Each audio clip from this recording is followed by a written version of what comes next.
عزیزان درس دین و زندگی رو داریم در مورد بحث کنکور کاردانی. بحث دین و زندگی بحث کتاب سال سوم شماست، یعنی کتاب سال 12 در واقع. خب عرض کنم خدمتتون یه چیزی که در دین و زندگی خیلی مهمه اینه که شما اولا یه قسمتی از کتاب که سوال کنکور نمیاد اصلا توجه کنید. اون آیاتی که در ابتدای هر درس نوشته شده نه معنیش نه تفسیرش نه خودش مهم نیست، اون برای قرائته، یعنی در کلاس درسی باید به صورت قرائت یاد بگیریدش. یه بحثایی که مثلا تو قسمت‌های بیشتر بدانیم و نمیدونم بحث تحقیق و اینا بحث کنکور نیست. بحث اصلی اون چیزیه که خود کتاب درس داده. مطلبی که مهمه بحث در واقع میشه گفت که چیزی بوده شاید 60-70% سوالای کنکور رو تشکیل بده، بحث آیاتشه. یعنی ما با توجه به درسی که در هر قسمت داریم باید بتونیم پیام اون آیات رو درک کنیم. بس مباحث اصلی ما بحث پیام آیاته. بنابراین ما مباحث درسی رو به صورت تیتروار میگیم، چیزایی که برای کنکور مهمه، و بعد آیاتش هم بررسی میکنیم که چجوریه. خب بنابراین شما به مباحثی که من میگم توجه میکنید. کنکور شما همین چیزاییه که در این کلاس میگم، یعنی در این کلاس به همه مواردی که برای کنکور مهمه اشاره میکنیم، آیاتش هم بررسی میکنیم. بعد به انتهای هر درس چند تا از تستای کنکور رو با هم دیگه حل میکنیم. خب عرض کنم که بحث درس دین و زندگی سال آخر، یعنی سال 12 با بحث تفکر شروع میشه. یعنی بحث اینه که فکر کردن، بحث اندیشیدن. عرض کنم خدمتتون که جملاتی که در کتاب در این زمینه گفته میشه، مثلا اندیشه بهار جوانی را شکوفا میکنه. بنابراین با اندیشیدن میتونیم به شکوفایی برسیم. خب عرض کنم خدمتتون که استعدادها رو پرورش میده، با جوانی رو پرتراوت میکنه. این اصطلاحاتیه که توی کتاب گفته شده. بنابراین شکوفایی استعداد، پرتراوت شدن، اینا نتیجه اندیشه است. خب عرض کنم خدمتتون که بنابراین ما بحث اندیشه رو در اینجا داریم که باید تفکر رو بررسی کرد در مورد خود، در مورد جهان. خب حالا عرض کنم خدمتتون که حالا توی این کتاب ما میخوایم بحث اندیشه در مورد وجود خداوند و چیستی خداوند و عرض کنم صفات و افعال خداوند تو درس اولمون مطرح میشه. خب یه چیز اولی که میخوایم بگیم اینکه خدایی وجود داره یا نه رو ما میدونیم. یعنی خودمون به طور ناخودآگاه در وجودمون میدونیم که یک نیروی برتری وجود داره که جهان به اراده اوست و ما اون رو بهش میگیم خدا.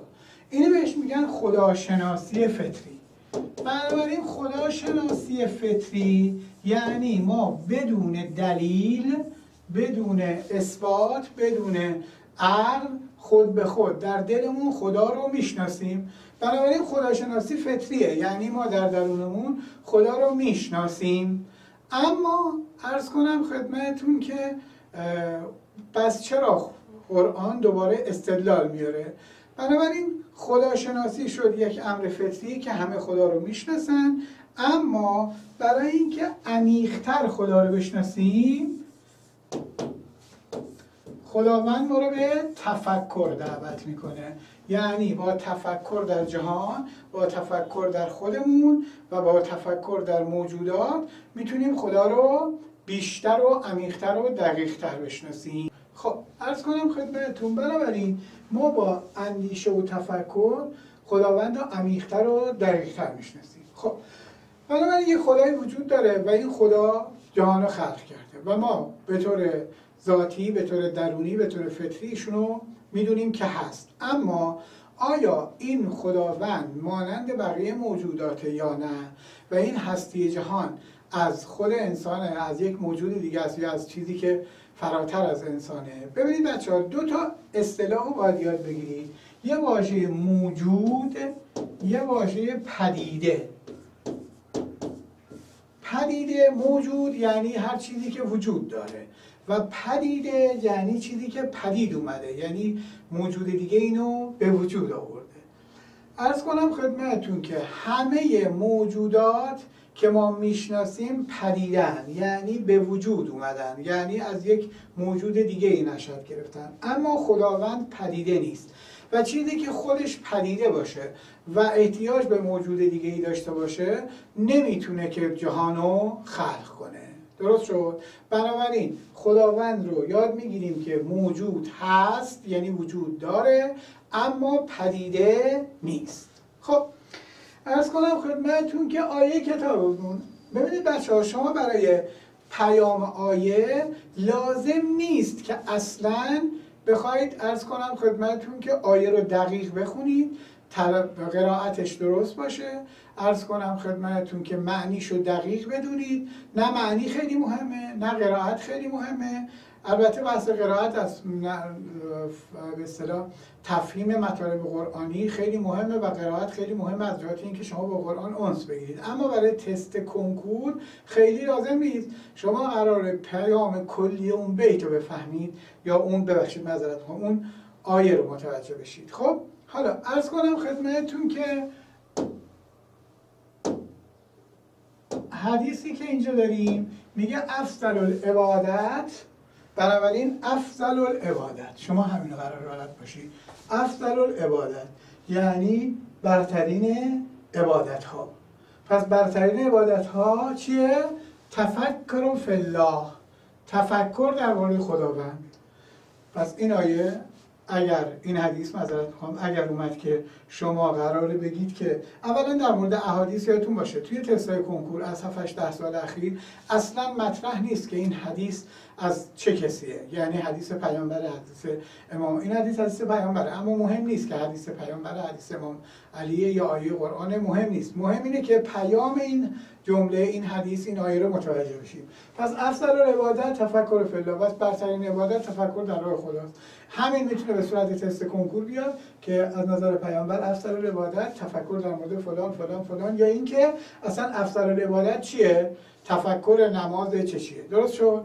بنابراین این یک مطلب در واقع توی تستای کنکورمون بحث اصلی این آیات و این ابیاتی هستن که ما باید پیام اون درس رو در این آیات و ابیات ببینیم. خب ذات نایافته از هستی بخش چون تواند که بود هستی بخش. هستی بخش یعنی این که کسی که هستی بده، این کسی که ذاتی که از هستی یک بخشی گرفته، از هستی رو گرفته، چجوری خودش میتونه هستی بخش بشه؟ یعنی هستی خوش ابری که بود زاب توهی، ابر خشکی که از آب توهیه، ناید از وی صفت آب دهی. این دیگه نمیتونه آب بده. این دو بیت در موردش چیه؟ در مورد این که چیزی که خودش پدیده هست، همون جمله‌ای که گفتم، نمیتونه جهان رو به وجود بیاره، نمیتونه پدیده ها رو به وجود بیاره. بنابراین این دو بیت میخواد بگه که اون چیزی که قرار خدا به اصطلاح دنیا رو خلق کنه، دنیا رو به وجود بیاره، خودش باید پدیده نباشه.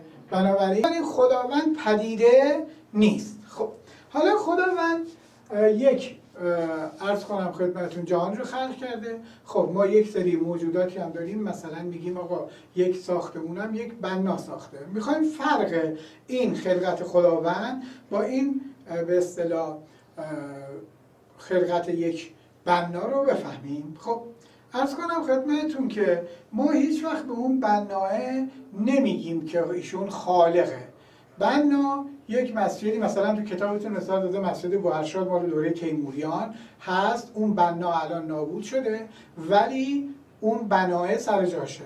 بنابراین یکی از فرق‌های خلقت خداوند با اون چیزی که یک بنا میسازه، یک نجار میسازه و اون خلقت‌های مادی اینه که خداوند همیشه هست، در حالی که اون خالق بنا یا خالق اون عرض کنم خدمتتون بحثای مثل یک میز، یک صنعت بشری، خود خالقش بعدش دیگه وجود نداره. یک فرقش اینه. اما فرق مهمتر اینه که اون ساختمونی که ساخته شد توسط اون بنا دیگه هیچ وقت به اون بنا احتیاج نداره، خودش هست سر جاش. اما اون ساختمونی، اون آفرینشی که خداوند میکنه همیشه به خداوند احتیاج داره. بنابراین خداوند اولا پدیده نیست و ثانیاً جهان هیچگاه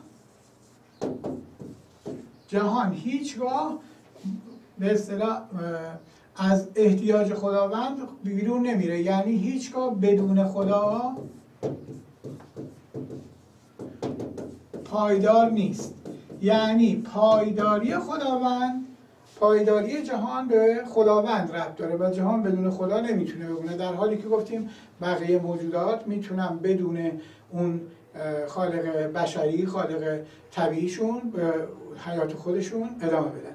تقریبا اگه بخوایم مثال بزنیم میشه گفت که یک مثلا مولد برق با خود برق، اون دستگاه مولد اون برق رو به وجود میاره، ولی هر زمانی مولد نباشه، مولد قطع بشه، جریان برق هم قطع میشه. بنابراین همیشه در هر آن، مهم این شد که بعض پدیده نبودن خداوند یک چیز و اینکه موجودات هر آن یعنی هر لحظه احتیاج به خداوند دارند و هیچ وقت بی نیاز از خداوند نیستند. خب عرض کنم خدمتتون ما چناییم و نوا در ما ز توست. تست کنکور بیاد همین بیت و بگه چی رو میخواد بگه. ما چناییم و نای یعنی نی، ما چناییم و نوا در ما ز توست، ما مثل نی هستیم ولی نوای ما در توست. یعنی چی؟ یعنی از که تو نباشی اصلا نمیتونیم صحبت کنیم.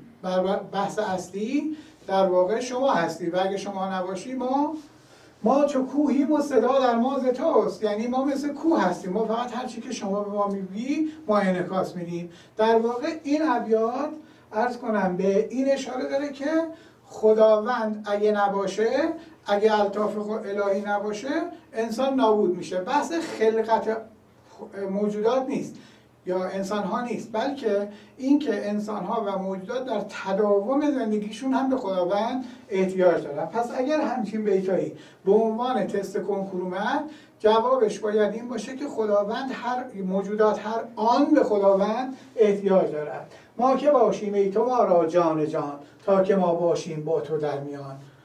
ما عدم‌هاییم و هستی‌های ما، تو وجود مطلقی فانی نما. ما همه شیرانیم. بیشتر این دوتا بیت اول و آخر مهمتر. ما همه شیرانیم ولی شیر علم. علم یعنی پرچم. ما شیر هستیم ولی شیر مثل شیر پرچم که توی روی پرچمه. چی؟ حمله من از باد باشد دم به دم.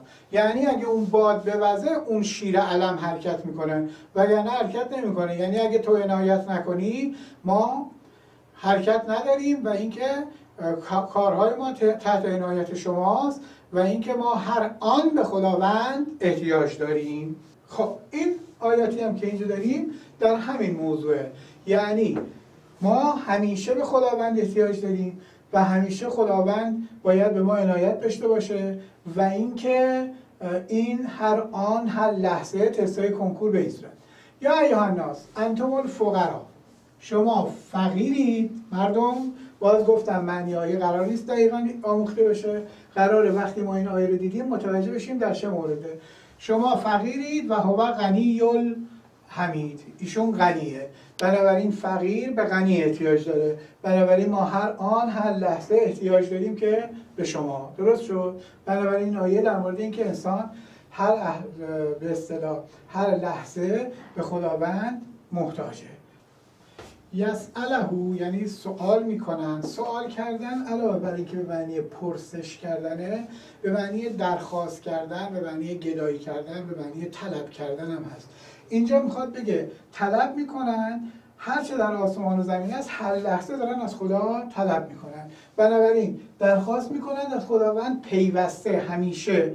بنابراین همه آسمان و زمین همیشه به خداوند احتیاج دارن. این بحث پیوسته یا همیشه در واقع نشون دهنده اینه که هر آن خداوند، عرض کنم خدمتتون که موجودات به خداوند احتیاج دارن. کل یومن یعنی هر لحظه، هر روز، همواره.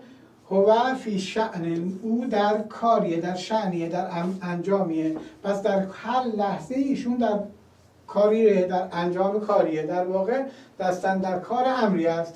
هر ستای اینا. پس اون جایی که گفت که شما فقیرید خداوند غنیه، یعنی شما همیشه به فقیر به این غنی احتیاج دارید.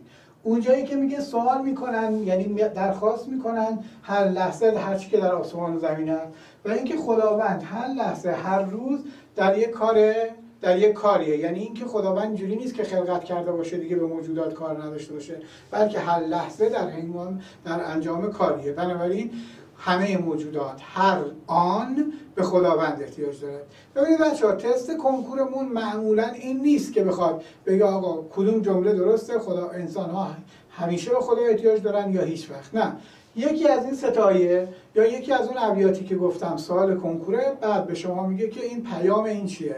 پس پیام هر ستای این آیه و پیام اون ابیاتی که گفتیم اینه که همه موجودات در هر لحظه در هر آن به خداوند احتیاج دارن و هیچ وقت بی‌نیاز از خداوند نمیشن. حالا اینی که کلاً به خداوند همیشه احتیاج داریم و از کجا باید متوجه بشیم؟ چجوری میشه اینو درک کرد؟ بحث اصلی بحث همون اندیشیدن و تفکره. با اندیشیدن و تفکر ما متوجه میشیم که خودمون چی هستیم، خودمون رو میشناسیم. هر چقدر خودمون رو بیشتر بشناسیم میفهمیم به که خدا بیشتر احتیاج داریم، بنابراین درک میکنیم که خداوند باید همیشه به اصطلاح به ما کمک کنه یا به ما لطف داشته باشه. بنابراین با خودشناسی بیشتر به احتیاج بیشترمون پی میبریم، آنگاه خداوند رو بهتر درک میکنیم. این که نیاز به خداوند بهتر و بیشتر درک میشه. بنابراین با اندیشیدن و خودشناسی میتونیم این حقیقت رو بفهمیم که ما هیچ زمانی بدون خداوند نمیتونیم هستی داشته باشیم. خب بنابراین عرض کنم خدمتتون که خداوند هر لحظه باید به ما عنایت داشته باشه. حتی شخصی مانند پیامبر اسلام هم از خدا میخواد که همیشه بهش عنایت داشته باشه و از عرض کنم خدمتتون یک لحظه از خداوند از او غافل نباشه. عرض کنم خدمتتون خداوند در آیات قرآن خودشو نور هستی مینامه. یعنی خداوند نور هستیه. ویژگی نور اینه که خودش روشنه و بقیه هم پیدایی میده، بقیه هم در سایه اون نور مشخص میشن.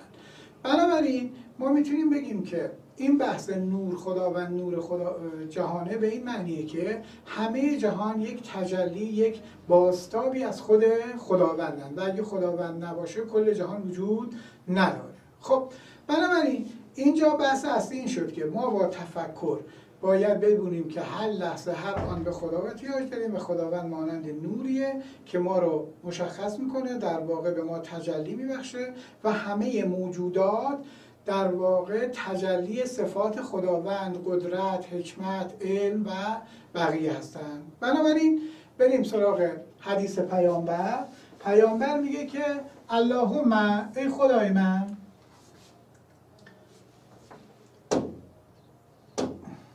اللهم ای خدای من، خب لا تکلنی یعنی این که منو به خودم نذار. پس این مرا به خودم نذار یعنی در واقع معنی این لغت به معنی که واگذار نکن الی نفسی، به نفس خودم. بنابراین واگذار نکن حتی طرفة العین. طرفة العین یعنی یه چشم هم زدن. بنابراین منو یه چشم هم زدنم به خودم واگذار نکن. خب این آیه میاد در مورد چیه؟ در مورد این که بدون عنایت خدا ما یک لحظه هم نمیتونیم خودمون باشیم. بدون تجلی خداوند کل جهان از بین میره. ما هر لحظه هر آن به خداوند احتیاج داریم. دوباره الله نور السماوات و الارض. پس خداوند نور جهانه. باز این به چه معنی؟ به همین معنی که خداوند مانند نوریه که دنیا رو روشن کرده و اگه خداوند نباشه دنیایی وجود نداره و همه موجودات تجلی خود خداوند. خب بنابراین عرض کنم خدمتتون که این که خداوند نوره و ما بدون وجود خداوند هیچی نیستیم و اصلا نمودی نداریم، درک این مطلب درک آسونی نیست و احتیاج به تفکر و تلاش داره. خب و اگر کسی به این درجه برسه عرض کنم خدمتتون که میتونه با یک معرفت عمیق و بالا، پس با یک معرفت عمیق، با یک شناخت عمیق، با یک تفکر عمیق ما میتونیم به این درجه برسیم که همه چی رو یا در همه جا خداوند رو ببینیم. خب دلی که از معرفت نور و صفا دید و هر چیزی که دید اول خدا دید. بنابراین این آیه به این معنیه که اگر این بیت به این معنیه که هر کسی که دلش رو پاک کنه و دلش رو تجلی خداوند کنه اون وقت همه جا خدا رو میبینه. یا آقای بابا طاهر به صحرا بنگرم صحرا تو بینم، به دریا بنگرم دریا تو بینم، به هر جا بنگرم کوه و در و دشت، نشان از قامت رعنا تو بینم. بنابراین همه این احادیث و این آیات و این بیت ها میخواد اینو بگه که همه جهان تجلی خداونده و اگر ما درست نگاه کنیم در همه جا فقط خداوند رو میبینیم. حالا اینکه ما میتونیم به راحتی به این نتیجه برسیم، به این بینش برسیم که همه جا خدا رو ببینیم؟ نه، اصلا کار آسونی نیست. احتیاج گفتیم به تفکر عمیق و تلاش داره. بنابراین اگر ما عرض کنم خدمتتون که بخوایم تو این مسیر حرکت کنیم ممکنه، غیر ممکن نیست. اول باید قدم گذاشت. از قدم گذاشتن مرحله اول. دوم عزم و تصمیم داشتنه.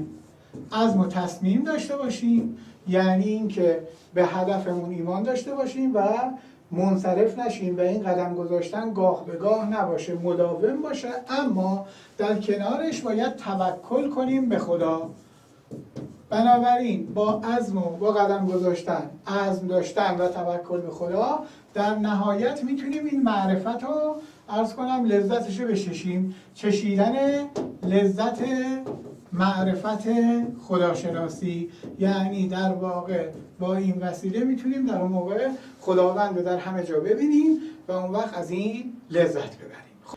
امام علی علیه السلام مثلا نمونه کاملی که به این بینش رسیده: ما رأیت شیئا، مگه من چیزی رو ندیدم، الا مگر این که رأیت و دیدم با اون چی رو؟ خدا رو. پس هیچ چیزی رو ندیدم مگر اینکه باهاش خدا رو دیدم و قبلش و بعدش، یعنی قبل و بعد عرض کنم هر چیزی خدا رو دیدن و این اون بینشیه که در همه جا خدا رو میبینیم و اینکه هر آن به اصطلاح این توجه رو داریم که خداوند اگه نباشه کل جهان وجود نداره. خب اما اینکه خدا رو میخوایم بشناسیم، حالا آیا میتوان ذات خدا رو دقیق شناخت یا چیستی خداوند رو دقیق شناخت؟ مطمئناً چیستی خداوند رو نمیشه شناخت. چیستی خداوند عرض کنم از احاطه ما بیرونه. در واقع ما دو جور شناخت داریم، دو جور موجود بگیم داریم. یه موجوداتی که در حیطه شناخت ما هستن، یعنی ما میتونیم به اون احاطه پیدا کنیم و اونو بشناسیم، و یه چیزایی هستن که از حیطه شناخت ما بیرونن. چیستی خداوند، ذات خداوند از شناخت ما بیرونه. بنابراین ما ذات و چیستی خداوند رو اصلا نمیتونیم بشناسیم، اما افعال خداوند، صفات خداوند، قدرت خداوند، اینا رو میشه شناخت. بنابراین شناخت ما از خداوند شناخت ذات و عرض کنم خدمتتون چیستی خداوند نیست، بلکه شناخت فعل و صفات خداونده. خب عرض کنم خدمت شما که بنابراین هستی، ذات، هستی خداوند قابل شناخته که خدا هست، فقط از جهت اینکه هست. صفات و افعالش هم تا حدی میشه شناخت. پس هستی رو کامل میشه شناخت که خداوند هست، صفات و افعالش هم تا حدی میشه، اما چیستی و ذات خدا قابل شناخت نیست.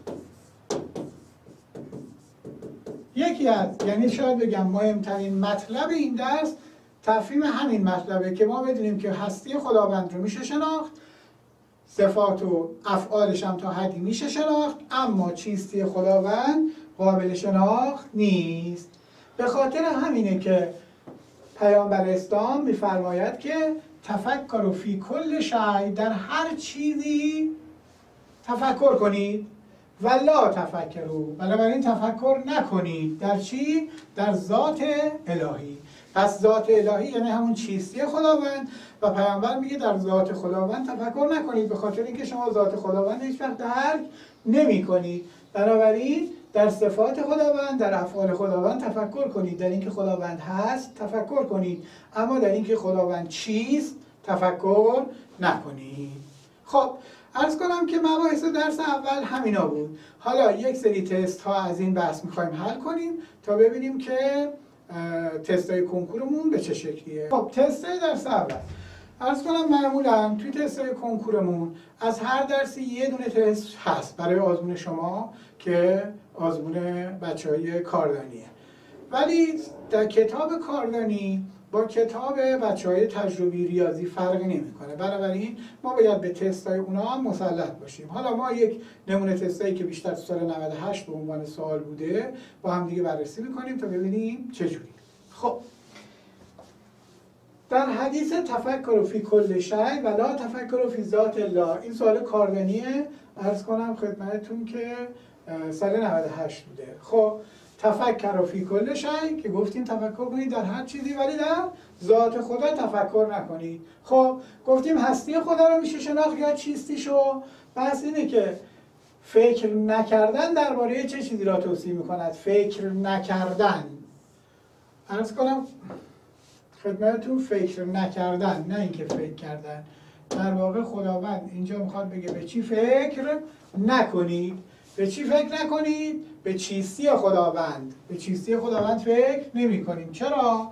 چون اگر قرار ما چیزی رو بشناسیم باید بهش احاطه داشته باشیم و چون به خداوند نمیشه به ذات خدا احاطه داشت، بنابراین چیستی خداوند در دسترس ما نیست. خب پدیده هایی که وجودشان از خودشان نیست برای موجود شدن نیازمند به پدید آورنده‌ای هستند که خودش پدیده نباشد. خب این به کدومش از اینا ربط داره؟ خب بنابراین چیزی که باز سوال اینه که مفهوم کدام گزینه با عبارت متناسب نیست. به این دقت کنیم. بنابراین 3 تا از این ابیات همین مفهوم رو دارن. خب ذات نایافته از هستی بخش چون تواند که بود هستی بخش. اینی که گفتیم اینا ما که باشیم که تو ما را جان جان تا که ما باشیم با تو در میان. خوش ابری که بود ذاب توهی ناید از وی صفت آبدهی. ولی این حدیث، این آیه به یعنی مفهوم این پیام به این موضوع ربطی نداره. خب بریم بعدی. ما چو ناییم و نوا در ما ز توست، ما چو کوهیم و صدا در ما ز توست. گفتیم این ابیات مولوی میخواد بگه که ما هر کاری که میکنیم، هر صدایی که میکنیم، هر به اصطلاح حرفی که میزنیم از توه. در واقع منظور بحث پیدایش نیست، بحث دوامه، یعنی همواره به خداوند احتیاج داریم. خب نیازمندی جهان به خدا در پیدایش، نیازمندی به جهان به خدا در بقا. بنابراین بحث اینه که ما در بقای خودمون هم به خداوند احتیاج داریم. باز ما همه شیران ولی شیر علم، حمله مان از باد باشد دم به دم. بنابراین اینجا باز مطلب اینه که ما همیشه به خداوند احتیاج داریم، معادل همون حدیث پیامبر که میگفت ما را حتی طرفت العینی، در واقع به معنی یک لحظه هم، یک چشم مرهم زدنم به خودمون واگذار نکن چون ما بدون تو هیچیم، حمله ما از شماست، حمله ما از باد باشد دم به دم. خب اما عرض کنم خدمتتون که برترین عبادت، گفتیم برترین عبادت تفکر بود، درست شد؟ تفکر و فی الله. و بعد گفتیم تفکر میتونه باعث تراوت جوانی، باعث شکوفایی استعدادها، اینا چیزایی بود که برای این مطلب گفتیم. بنابراین جواب تست 2. خب آیا میتوانیم به ذات خدا پی ببریم؟ خیر، ذات و چیستی خدا قابل پی بردن نیست. خب حالا و دلیلش چیه؟ دلیلش فقط با دلیلش احاطه جزء بر کل محال است، چون ما جزئی از جهان هستیم و هیچ وقت نمیتونیم بر کل جهان که خود خداونده احاطه داشته باشیم. خب ببینید بچه‌ها اگر این تستا رو دقت کرده باشید دقیقاً همه تستای مفهومی از همین درس بود. یعنی یک درس شما مفهوم‌های اصلیش که تفکر اصلی ترین مطلبه، این که ما ذات خدا رو نمیتونیم بشناسیم اما صفات افعالش رو میتونیم، و اینکه عرض کنم ما همواره در طی زندگی بحث‌های اصلی تفهیم این کتاب این درس همین بود و تست‌ها دقیقاً مال همین بود. یعنی چه تستایی که تو رشته ریاضی، زبان، تجربی و آزمون کاردانی اومده باشه.